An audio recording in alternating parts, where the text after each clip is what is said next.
وَلَقَدْ يَسَّرْنَا الْقُرْآنَ لِلذِّكْرِ فَهَلْ مِن مُّدَّكِرٍ وَلَا تَنْسَ نَصِيبَكَ مِنَ الدُّنْيَا، دنیا میں سے اپنا حصہ مت بھول. اس کو بڑا کہا گیا کہ آخرت بنا لو.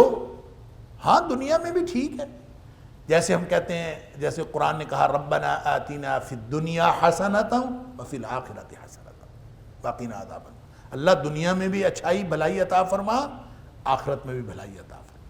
اب وہ بھلائی کیا ہے؟ کس چیز کو انسان بھلائی سمجھتا ہے؟ جو مال ہو اور آخرت کے لیے استعمال ہو جائے وہ بھی بھلائی ہے. جو بھی نعمت آخرت کے لیے استعمال ہو گئی وہ بھلائی ہے. تو ربنا آتنا فی الدنیا حسنہ، اللہ دنیا میں بھی بھلائی عطا فرما. تو ولا تنسى نصیبک من الدنیا، دنیا میں سے اپنا حصہ مت بھولو. واحسن کما احسن اللہ الیک، تو بھی احسان کر جس طرح اللہ نے تیرے اوپر احسان کیا ہے. یعنی اللہ نے تجھے عطا کیا ہے، تو آگے لوگوں کے اندر اپنی بوریوں کے منہ کھول دے. اللہ نے تیرے اوپر احسان کیا ہے، تو لوگوں کے اوپر احسان کر. سبحان اللہ. ولا تبغ الفساد فی الارض، اور زمین میں فساد نہ پھیلاؤ. ولا تبغ، نہ چاہو، الفساد فساد، زمین میں فساد نہ چاہو. کیا مطلب؟ کہ زمین میں فساد نہ پھیلاؤ. اس کا مطلب ہے وہ اپنے مال خرچ کر کے وہ لوگوں کے اندر لڑائیاں ڈلواتا ہوگا، مال کو فساد کے لیے استعمال کرتا ہوگا.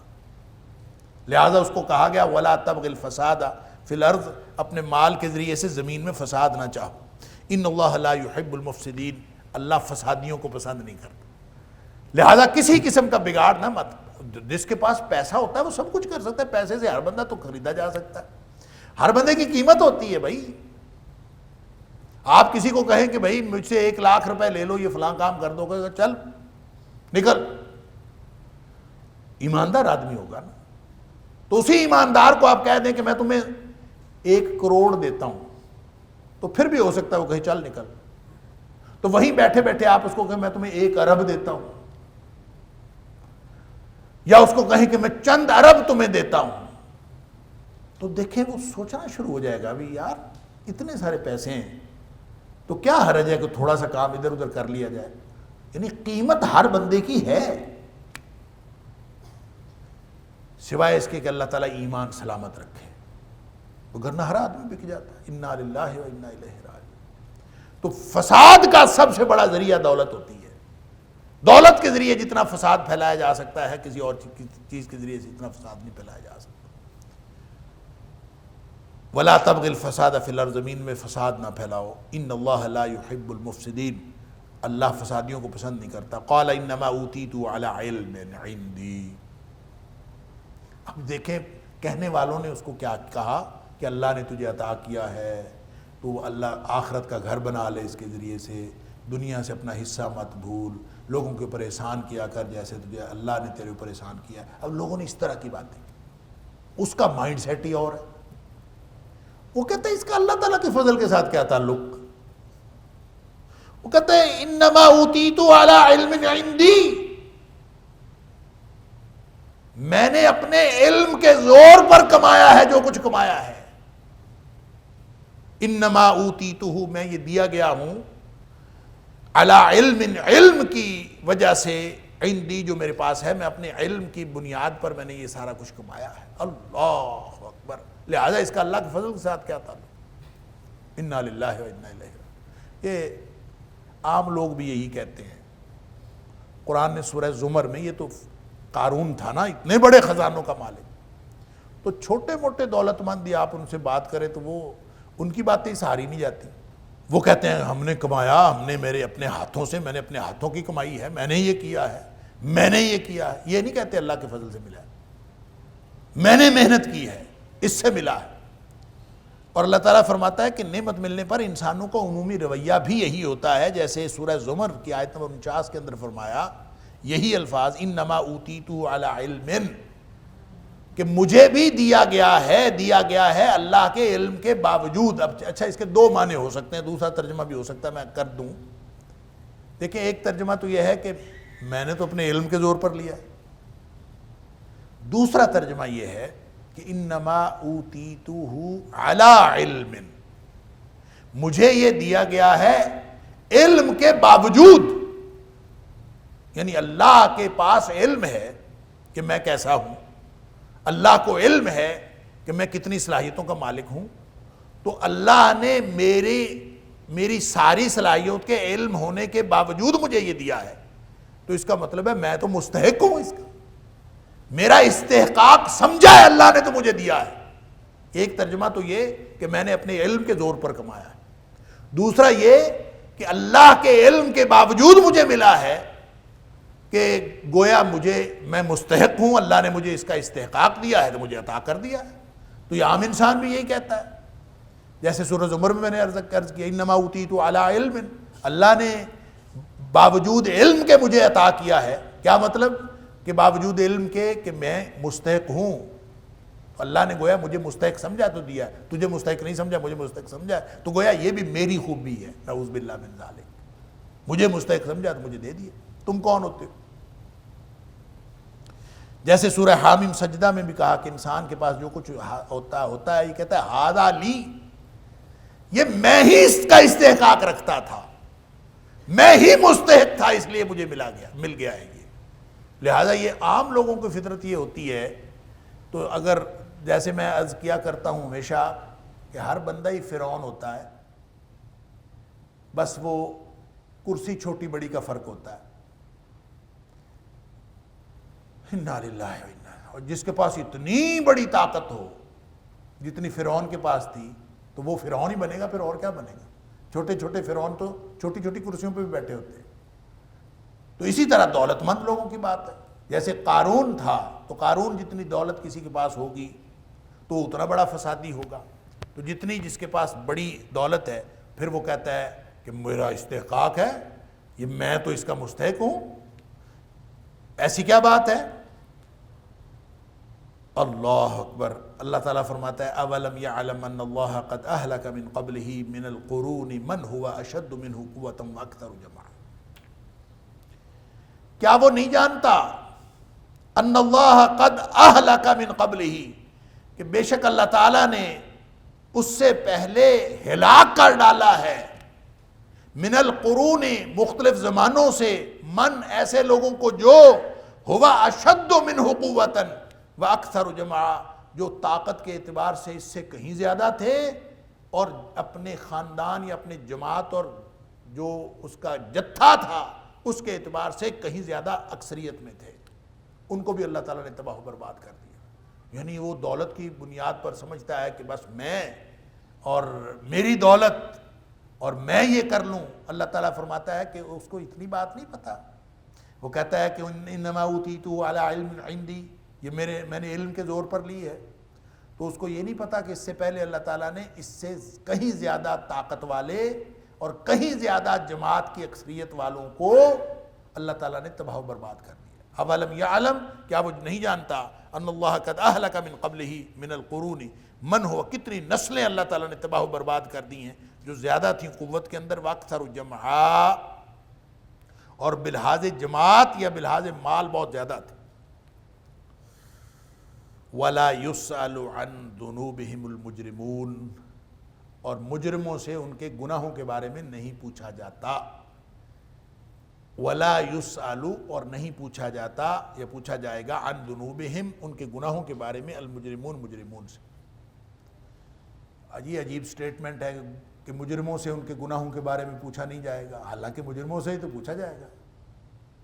اللہ اکبر، فَوَرَبِّكَ لَنَسْأَلَنَّهُمْ أَجْمَعِينَ، اللہ تعالیٰ فرماتے ہیں تیرے رب کی قسم ہے ان سب سے سوال کریں گے، سب سے سوال ہوگا، عَمَّا كَانُوا يَعْمَلُونَ، اس بات کے بارے میں کہ وہ کیا عمل کرتے رہے۔ اللہ اکبر، سب سے سوال ہوگا۔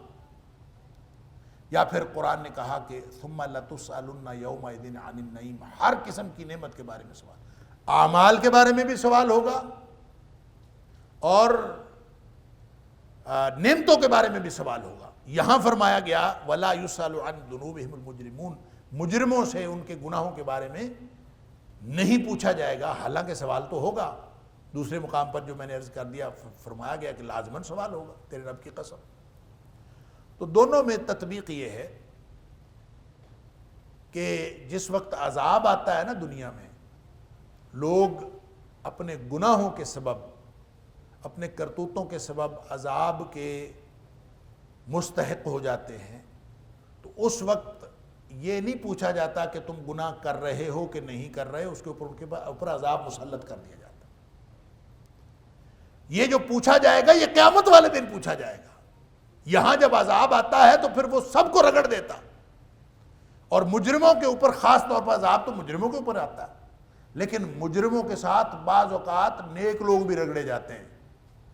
اللہ کے رسول صلی اللہ علیہ وسلم، بخاری شریف کی حدیث ہے، اذا انزل اللہ تعالی عذابا بقوم، جب اللہ تعالیٰ کسی قوم کے اوپر عذاب نازل کرتا ہے نا، تو اصحاب العذاب من کان فیہم، سارے رگڑے جاتے ہیں. اس وقت کچھ نہیں پوچھا جاتا گناہگار کوئی ہے کہ کوئی نہیں ہے، سب رگڑے جاتے ہیں.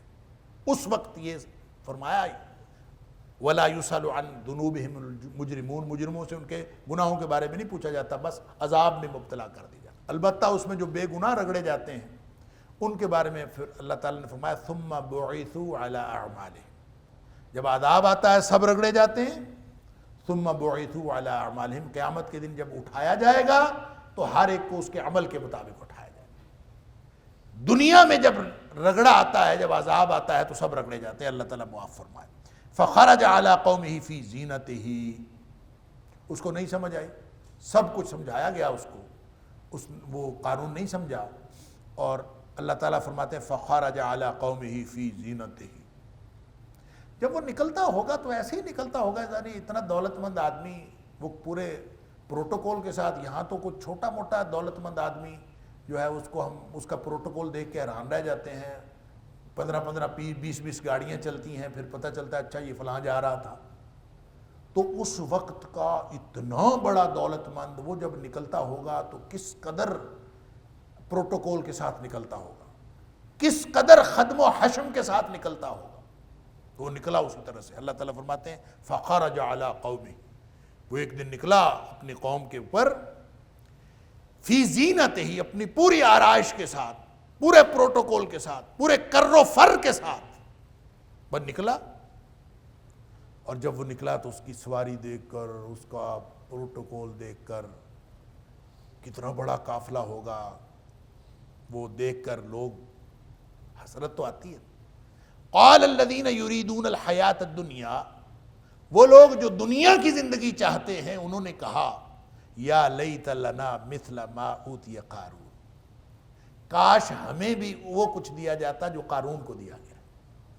یعنی قارون کی سواری دیکھ کر لوگوں کو ایسی حسرتیں آئیں کہ کاش ہم بھی اس طرح کا کر و فر ہمیں بھی مل جائے، کاش اس طرح کی دولت ہمیں بھی مل جائے. لیکن یہ کن لوگوں نے کہا؟ یریدون الحیات الدنیا، وہ جو دنیا کی زندگی چاہتے ہیں ان لوگوں نے کہا. اب یہ کافر بھی ہو سکتے ہیں، مسلمانوں کے اندر بھی بہت سارے لوگ ہوتے ہیں جن کی چاہت تو یہ ہوتی ہے کہ اللہ تعالیٰ دنیا ہی دے دے، آخرت پتہ نہیں دیکھی آنی ہے کہ نہیں آنی، دنیا تو اللہ تعالیٰ دے دے. اللہ معاف فرمائے. انا للہ و انا الیہ راجعون. تو جن لوگوں نے دنیا چاہی انہوں نے کہا کہ کاش یہ سارا کچھ ہمیں بھی مل جاتا. انہ لذو حظ عظیم، بڑے نصیبے والا ہے. یعنی اس کی سواری دیکھ کر تو اس کے بارے میں باتیں کر رہے تھے، کاش ہمیں بھی مل جاتا، یہ بڑے نصیبے والا ہے. وقال الذین اوتوا العلم، جن کو اللہ نے علم عطا فرمایا تھا انہوں نے کہا ویلکم، افسوس ہے تم پر، ثواب اللہ خیر، اللہ اکبر، اللہ کا ثواب بہت بہتر ہے. لمن آمن وعمل صالحا، ہے وہ اس شخص کے لیے جو مومن بنا. لمن آمن، جو ایمان لایا، وعمل صالحا، اور اس نے نیک عمل کیے، اس کو جو اللہ کے ہاں ثواب ملے گا نا وہ اس سے کہیں بہتر ہے. یہ علم والوں نے کہا.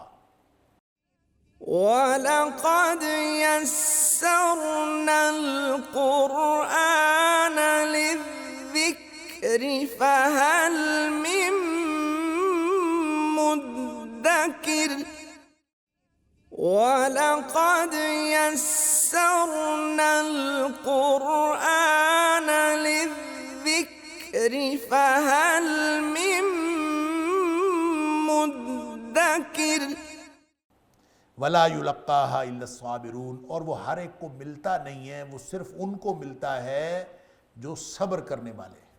وَمَا يُلَقَّاهَا، وہ جو اللہ کا ثواب اور وہ جو نعمت ہے وہ کسی کو نہیں ملتی، وہ صرف اس کو ملتی ہے جو صبر کرنے والے۔ اب یہ صبر کرنا کیا ہوتا ہے؟ تین اس کے معنی، یعنی تین قسمیں ہیں صبر کی۔ صبر کا لفظی معنی تو ہوتا ہے اپنے آپ کو روک لینا۔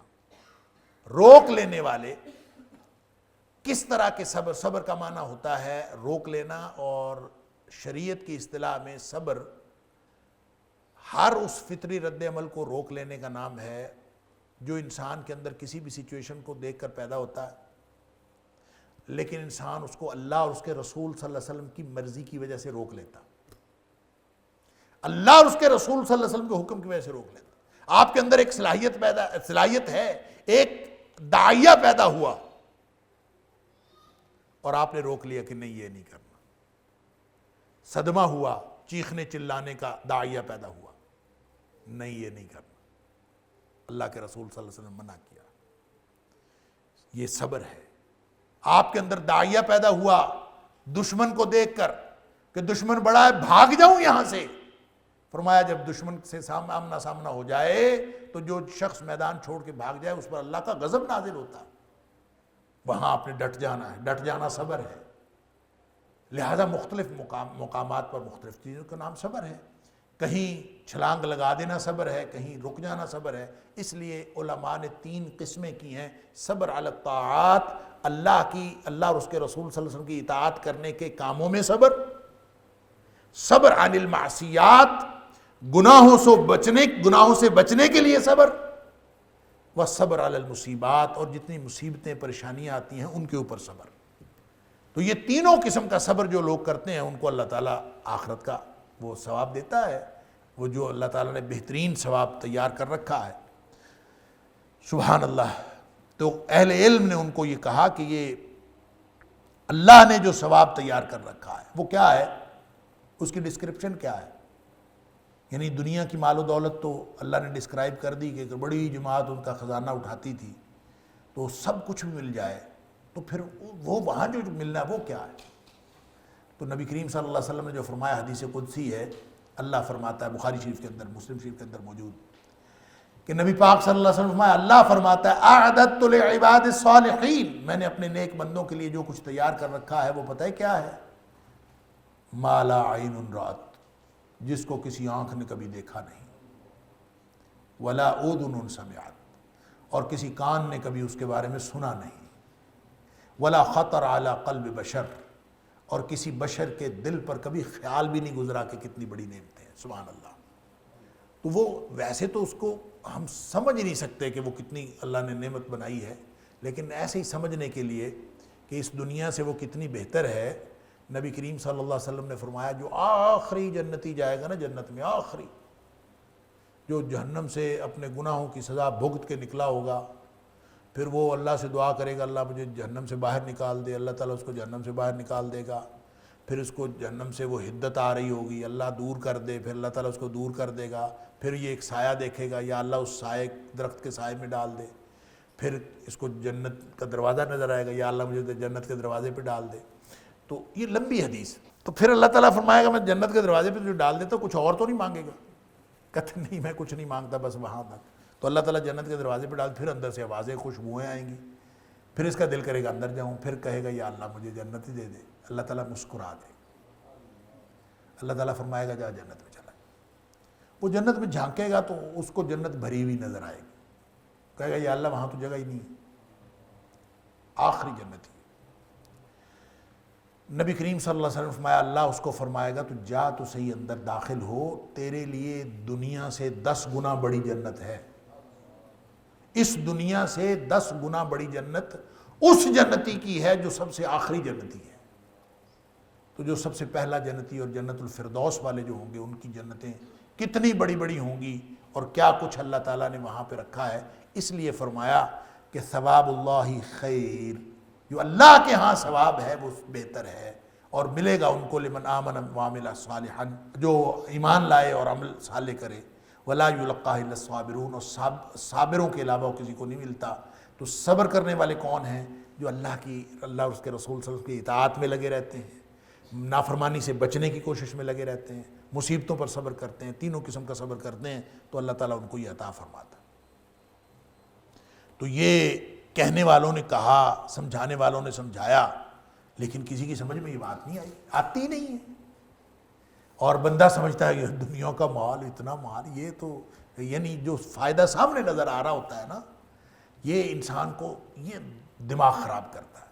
جیسے اللہ تعالیٰ نے فرمایا وَلَا يَغُرَّنَّكَ تَقَلُّبُ الَّذِينَ كَفَرُوا فِي الْبِلَادِ، دنیا میں، زمین میں، شہروں میں کافروں کا دندناتے پھرنا تمہیں کسی دھوکے میں مبتلا نہ کرے، متاع قلیل، تھوڑی سا چند دنوں کا یہ فائدہ ہے، ثُمَّ مَأْوَاهُمْ جَهَنَّمُ، پھر ان کا ٹھکانہ جہنم ہے، وَبِئْسَ الْمِہَادُ، اور بہت برا ٹھکانہ ہے، لہذا ان کی طرف وَلَا تَمُدَّنَّ عَيْنَيْكَ إِلَىٰ مَا مَتَّعْنَا بِهِ أَزْوَاجًا مِّنْهُمْ زَهْرَةَ الْحَيَاةِ الدُّنْيَا لِنَفْتِنَهُمْ فِيهِ، یہ جو آرائش، دنیوی آرائش کا سامان ہم نے مختلف لوگوں کو دیا ہے آزمائش کے لیے، امتحان کے لیے، اس کی طرف آنکھیں لمبی کر کر کے نہ دیکھو۔ کیوں؟ وَالرِّزْقُ رَبِّكَ خَيْرٌ وَأَبْقَىٰ، تیرے رب کا جو رزق ہے نا وہ بہتر بھی ہے، باقی رہنے والا بھی ہے، سبحان اللہ۔ اور پھر سورہ توبہ میں فرمایا فَلَا تُعْجِبُكَ أَمْوَالُهُمْ وَلَا أَوْلَادُهُمْ، ان کافروں کے مال، ان کی اولادیں، یہ تمہیں کسی خامخواہ کسی عجب میں مبتلا نہ کریں۔ کیوں حیران ہوتے ہیں آپ اس بات پر؟ انما یرید اللہ لیعذبہم بہا فی الحیات الدنیا، اللہ تعالیٰ اسی مال کے ذریعے، انہی اولاد کی کثرت کے ذریعے اللہ تعالیٰ ان کو دنیا میں عذاب دینا چاہتا ہے، اور پھر کیا ہوگا؟ وَتَضْحَكَ أَنفُسُهُمْ وَهُمْ كَافِرُونَ، اور اس حال میں ان کی جانیں نکلیں گی کہ یہ کفر کی حالت میں اللہ کے پاس جائیں۔ اللہ تعالیٰ معاف فرمائے۔ سمجھنے والے سمجھتے ہیں، وگرنہ بات سمجھ میں نہیں آتی۔ لوگ بیٹھے حسرت کر رہے تھے، کاش یہ پھر قارون جیسا ہمیں بھی خزانہ مل جاتا، کاش یہ۔ اللہ اکبر۔ اللہ تعالیٰ فرماتا ہے فَخَسَفْنَا بِهِ وَبِدَارِهِ الْأَرْضِ، ہم نے دھسا دیا اس کو زمین میں، اس کے گھر سمیت، اس کا جو بھی گھر ہوگا، ڈیرا ہوگا، خزانوں، اس کے خزانوں سمیت سب کچھ جو بھی تھا وہ سب سمیت نیچے دھسا دیا گیا۔ فَمَا كَانَ لَهُ مِنْ فِئَةٍ يَنْصُرُونَهُ، پس نہ ہوئی کوئی جماعت جو اس کی مدد کرتی، من دون اللہ، اللہ کے علاوہ، وَمَا كَانَ مِنَ الْمُنْتَصِرِينَ، اور وہ خود بھی بدلہ لینے والوں میں سے نہیں تھا۔ اللہ اکبر۔ یعنی کوئی اس کی طرف سے کوئی بدلہ لینے والا، اللہ سے کون بدلہ لے سکتا ہے، اور اس کی مدد کرنے والا بھی کوئی نہیں تھا۔ اللہ تعالیٰ نے اس کو زمین میں دھسا دیا۔ اب یہ جو زمین میں دھسایا، اس کے بارے میں ایک حدیث کے اندر آتا ہے، نبی پاک صلی اللہ علیہ وسلم فرمایا بینما رجل، ایک آدمی تھا، یہ بخاری شریف کی حدیث ہے، ایک آدمی تھا، آپ نے نام نہیں لیا، آپ نے فرمایا بینما رجل، ایک آدمی تھا، یجر ازارہ من الخیلاء، جو اپنا ازار بند، جو اپنا جو ازار ہے، اپنا تہ بند، یہ نیچے گھسیٹتا ہوا نکلا، کہ اس نے اپنا یجر ازارہ، اس کا جو تہ بند تھا یہ پیچھے پیچھے ساتھ گھسٹتا ہوا آ رہا تھا، من الخیلاء، تکبر کے ساتھ، اس طرح سے تکبر سے وہ نکلا۔ اللہ اکبر۔ اللہ کے رسول صلی اللہ علیہ وسلم فرمایا خسف بہ، اس تکبر کی وجہ سے، اس کے چال کی وجہ سے اللہ تعالیٰ نے اس کو زمین میں دھسا دیا۔ فَهُوَ يَتَجَلْجَلُ فِي الْأَرْضِ إِلَى يَوْمِ الْقِيَامَةِ، نبی کریم صلی اللہ علیہ وسلم فرمایا قیامت تک وہ زمین کے نیچے ہی نیچے نیچے ہی نیچے نیچے نیچے جاتا جا رہا، یعنی دھسا ہے تو رکا ہوا نہیں ہے، وہ نیچے ہی نیچے جا رہا ہے۔ اتنا خوفناک عذاب۔ اور اکثر شارحین حدیث کا خیال یہ ہے، اور مفسرین کا خیال یہ ہے کہ یہ جو نبی پاک صلی اللہ علیہ وسلم نے بینما رجل کہہ کے جو حدیث بیان فرمائی ہے، یہ دراصل قارون کے بارے میں ہے، کہ اس سے مراد قارون ہی تھا کہ اس کو دھسا دیا گیا۔ اور یہ جب یہ نکلا تھا تو قرآن نے یہ جو کہا ہے نا کہ وہ نکلا تھا فخرج علی قومہ فی زینتہ، کہ اپنی پورے کر و فر سے نکلا تھا، تو اس میں یہ بات شامل تھی کہ یجر ازارہ، کہ وہ اپنے تہ بند کو نیچے گھسیٹتا ہوا چل رہا تھا، جیسے عام طور پہ لوگوں کا انداز ہوتا تھا اور ہوتا ہے کہ جب کوئی شخص جو ہے وہ تکبر سے چلتا ہے تو تکبر سے چلنے میں اپنی دھوتی، اپنی چادر، اپنا جبہ، اپنا کوئی بھی جو چیز ہے وہ نیچے زمین پہ کھسٹتا ہوا آ رہا ہو تو یہ تکبر کی علامت ہے۔ ہم نے بہانہ بنا دیا کہ تہ بند ٹخنوں سے نیچے اگر تکبر سے کرے نا تو پھر غلط ہے، اگر تکبر کے بغیر کر لیں تو کوئی حرج نہیں، کیونکہ وہ حدیث میں آتا ہے کہ حضرت ابوبکر صدیق رضی اللہ تعالیٰ عنہ ان کا تہ بند نیچے ڈھلک جاتا تھا، جسم تھوڑا سا بھاری تھا، تو جیسے آپ تہ بند باندھیں تو وہ نیچے ڈھلک جاتا، تو وہ نیچے کھسک جاتا تھا، وہ تو اکثر ہو جاتا تھا ٹخنوں سے نیچے۔ تو انہوں نے نبی کریم صلی اللہ علیہ وسلم سے پوچھا کہ یہ اس طرح ہو جاتا ہے، تو آپ صلی اللہ علیہ وسلم نے فرمایا کہ صدیق تو تکبر سے نہیں کرتا، یعنی کوئی حرج نہیں ہے کہ تو تکبر سے نہیں کرتا۔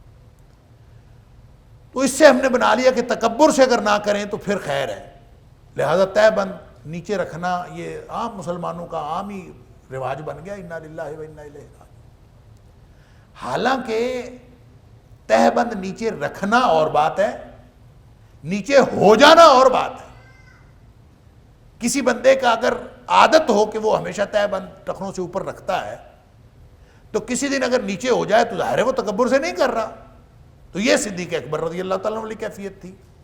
لیکن ہم نے جو سمجھا کہ نہیں بس نیچے کرتے رہیں اور یہ تکبر سے نہیں ہے۔ اللہ سن لیجئے، ایک حدیث میں عرض کرتا ہوں، شاید ہماری سمجھ میں بات آ جائے کہ تکبر سے ہے کہ نہیں۔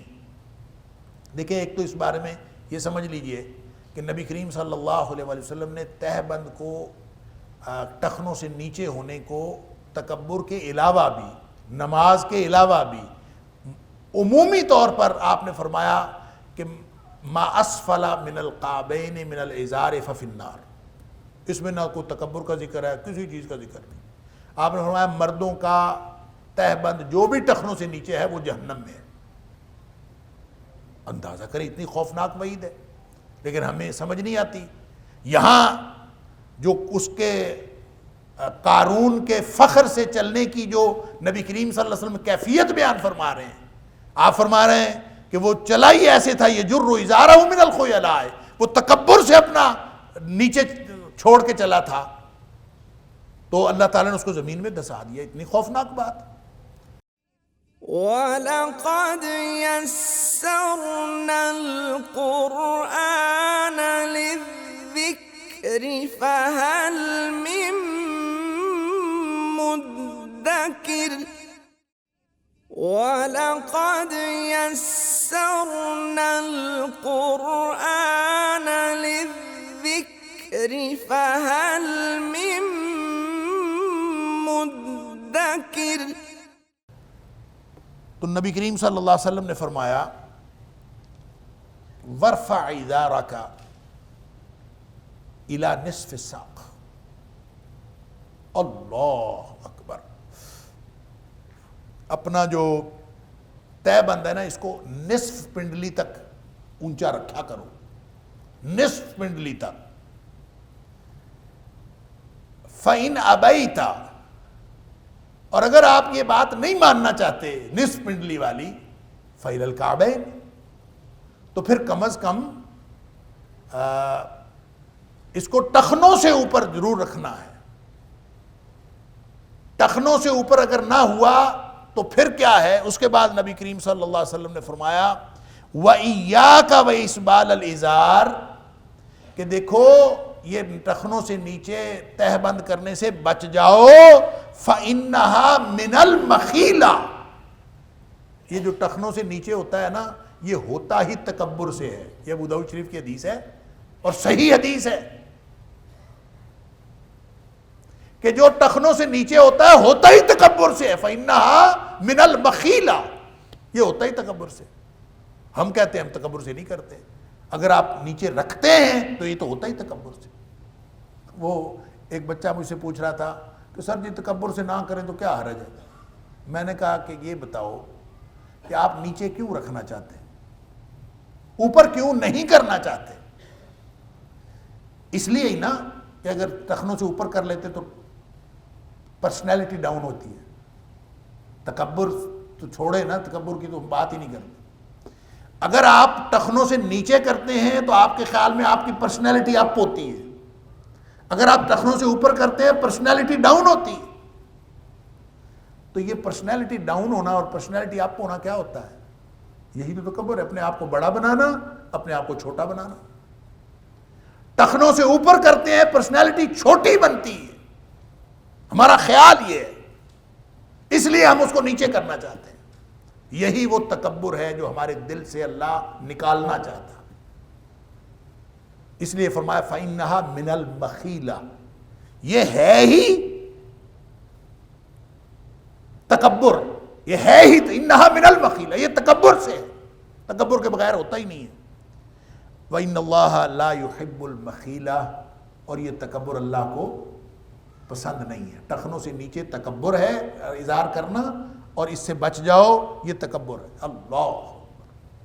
ایک اور حدیث سن لیجئے، اللہ کرے مجھے اور آپ کو، ہم سب کو، سارے معاملات، اور یہ خاص طور پر دیکھیں، ایک طرف قارون، دولت، تکبر زمین میں دھسا دیا گیا، اور اس کی خصوصیات میں سے ہے کہ یجر ازارہ من المخیلہ یا من الخیلاء، کہ اس نے اپنے تکبر سے وہ چلا تھا اور اللہ تعالیٰ نے زمین میں دھسا دیا. اللہ تعالیٰ معاف فرمائے. تو اگر یہ ہے ہی تکبر تو کتنا بڑا گناہ ہے، اس سے بچنا چاہیے. نبی پاک صلی اللہ علیہ وسلم فرمایا ثلاثۃ لا یکلمہم اللہ یوم القیامہ ولا ینظر الیہم ولا یزکیہم ولہم عذاب علیم. 3 لوگ ایسے ہیں، یہ بھی مسلم شریف کی حدیث ہے. نبی کریم صلی اللہ علیہ وسلم نے فرمایا 3 لوگ ایسے ہیں کہ جن کے ساتھ اللہ قیامت والے دن کلام نہیں کرے گا، ولا ینظر الیہم، ان کی طرف دیکھے گا بھی نہیں، اللہ اکبر، ولا یزکیہم، نہ ان کو پاک کرے گا، ولہم عذاب علیم، ان کے لیے دردناک عذاب ہوگا قیامت والے دن. صحابی ڈر گئے. اللہ اکبر، من ہم یا رسول اللہ صلی اللہ علیہ وسلم، اللہ کے رسول صلی اللہ علیہ وسلم، وہ 3 لوگ کون ہیں جن کے ساتھ اتنا برا سلوک ہوگا، اللہ تعالیٰ کلام نہیں کرے گا، اللہ تعالیٰ دیکھے گا بھی نہیں ان کی طرف، اور ان کو پاک نہیں کرے گا، ان کے لیے دردناک عذاب ہے. کون ہے؟ نبی کریم صلی اللہ علیہ وسلم فرمایا المسبل ازارہ، سب سے پہلا آدمی وہ ہے جو اپنا تہ بند نیچے چھوڑ کے چلتا ہے. والمنان، اور دوسرا وہ ہے جو احسان کر کے احسان جتلاتا ہے. اور تیسرا وہ ہے جو جھوٹ اور جھوٹی قسم اٹھا کے اپنا مال بیچتا ہے، مال بیچنے کے لیے جھوٹی قسمیں اٹھاتا ہے. یہ تینوں ایسے ہیں کہ ان کے قیامت والے دن اللہ تعالیٰ نہ ان کی طرف دیکھے گا، نہ کلام کرے گا، نہ ان کو پاک کرے گا، بلکہ ان کے لیے دردناک عذاب. اللہ، اس لیے کہ اللہ تعالیٰ معاف فرمائے، یہ لوگوں کو حقیر سمجھتے ہیں اور لوگوں کے ساتھ دھوکہ کرتے ہیں، اور انسانوں کے ساتھ اس کا تعلق ہے. انسانوں کی دنیا میں انسان بن کے رہنے سے ہی جنت ملتی ہے، اور حیوان بن کے رہنے سے جنت نہیں ملتی. فَخَسَفْنَا بِهِ وَبِدَارِهِ الْأَرْضِ، اللہ تعالیٰ فرماتے ہیں کہ وہ اس کے گھر سمیت اس کو زمین میں دھسا دیا گیا، ہم نے دھسا دیا.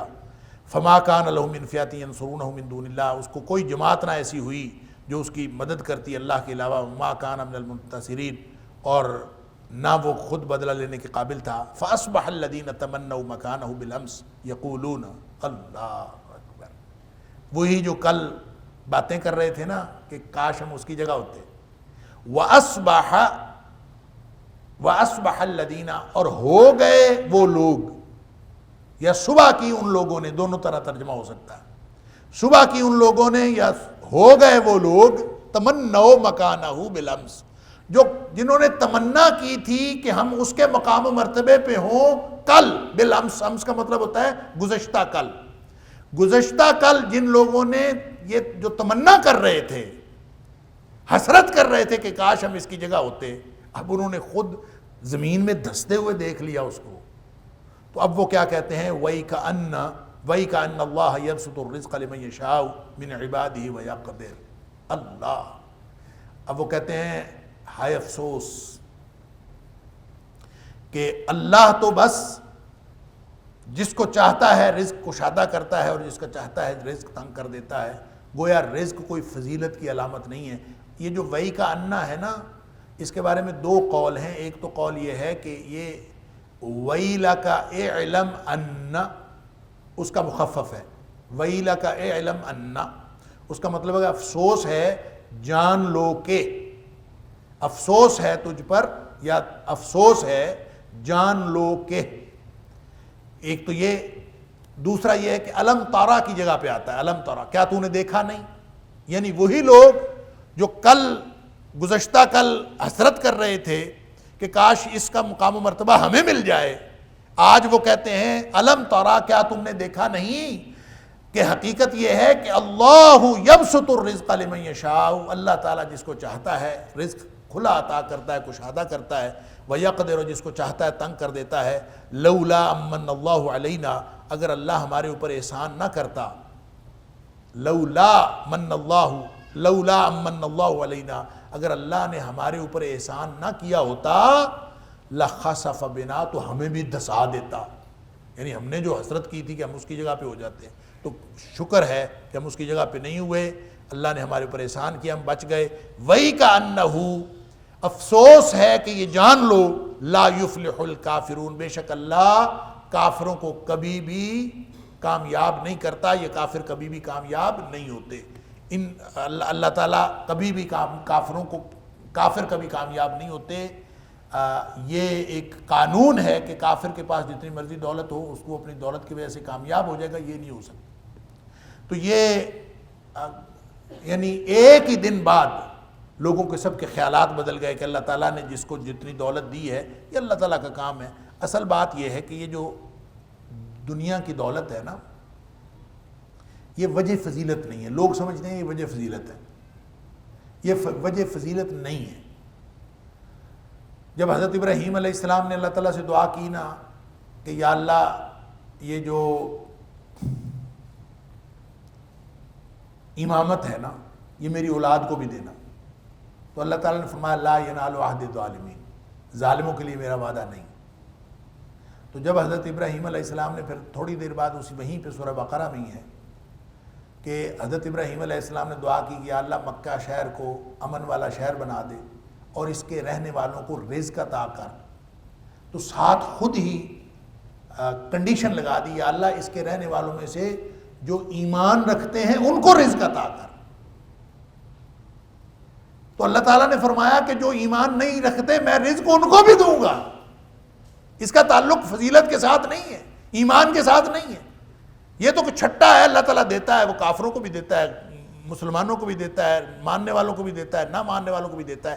یہ وہ حقیقت ہے کہ جو اب پتہ چلی جب قانون دھسا دیا گیا تو انہوں نے کہا وَإِكَأَنَّ اللَّهَ يَبْسُطُ الرِّزْقَ لِمَن يَشَاءُ مِنْ عِبَادِهِ وَيَقْدِرُ۔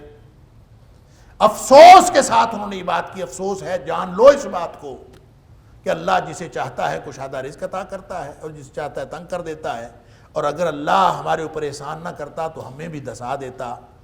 اور ایک بات یہ کہ اللہ تعالیٰ وَإِكَأَنَّهُ، ایک بات یہ جان رکھو کہ لا یفلح الکافرون، کافر کبھی کامیاب نہیں ہوتے۔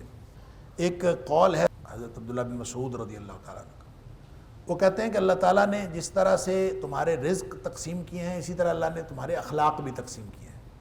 ان اللہ تعالیٰ قسم اخلاقکم کما قسم ارزاقکم، جس طرح سے تمہارے رزق اللہ تعالیٰ نے تقسیم کیے ہوئے ہیں نا، اسی طرح اللہ تعالیٰ نے اخلاق بھی تقسیم کیا۔ لیکن یہ تو نہیں ہوتا کہ اللہ تعالیٰ کسی کو ایمان دے دے جس کو وہ پسند کرتا ہے، جس کو نہیں پسند کرتا ایمان نہیں دیتا، مال دے دیتا۔ اللہ اکبر۔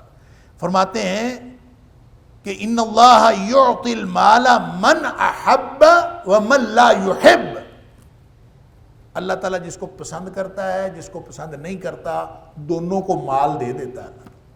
چاہے کسی کو پسند کرتا ہے چاہے کسی کو پسند نہیں کرتا، مال دے دیتا ہے۔ وَلَا يُعْطِي الْإِيمَانِ إِلَّا مَنْ أَحَبَّ۔ امام بخاری نے یہ ادب المفرد کے اندر یہ قول نقل کیا ابن مسعود رضی اللہ تعالیٰ عنہ کا، کہ ایمان اللہ تعالیٰ صرف اس کو دیتا ہے جس کو وہ پسند کرتا ہے، جس سے پیار کرتا ہے اس کو ایمان دیتا ہے، مال وہ ہر ایک کو دے دیتا ہے۔ لہٰذا یہ حقیقت ہر شخص کو پتہ ہونی چاہیے۔